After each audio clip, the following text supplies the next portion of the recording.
Now, we've got a bit of your senses up around languages, around geography. Let's look at some key turning points, historical turning points in this. Now, you mentioned something there, Berlin.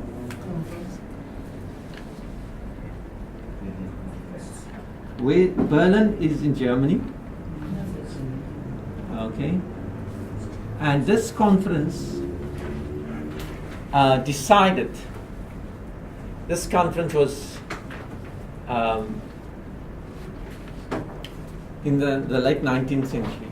So you know this. I'm just sometimes going to say the late 19th century, the third quarter, because although I'm trained as an historian, my dates sometimes are, because we don't get so specific about the exact dates and so on. But anyway, it's last third of the 19th century. This is what happened here. It was happened in the winter. And is it 1885, 1875? We'll get there. The continent took the shape that it took. It would look like that. And in fact, one of the moving forces behind this was the king,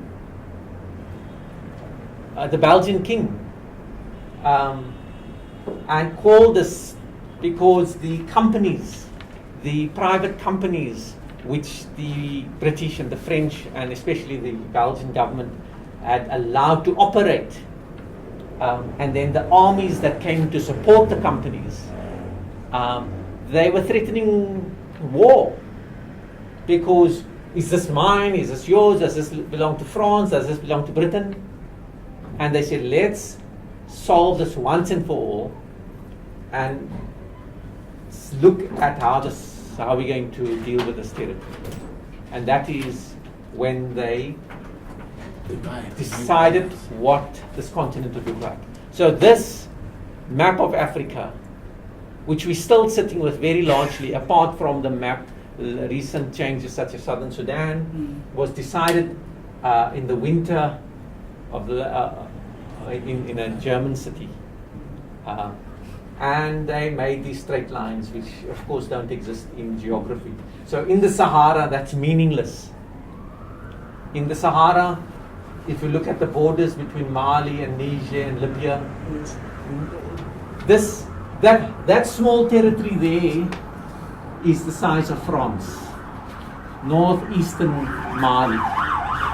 You can't imagine these spaces, okay? You can fit that whole, the United States, you can fit there. And there's a lot of space over, just over that territory. You can fit that whole, in fact, this country, the Sudan, before it was divided, was the size of the United States until about there. So these spaces are very largely uncontrolled. So many of the problems you see in Mali and Libya and arms moving about, it's quite easy across these territories. So these lines mean nothing. These lines, mean nothing. But they can mean something, because if we find uranium or oil, and then we'll go there and send the army there and so on, which is what has been happening because of resources. So that's why I don't ignore land and geography and what happens underneath the land. It's either water or oil or uranium or gold or something like that. So get up with your geography. So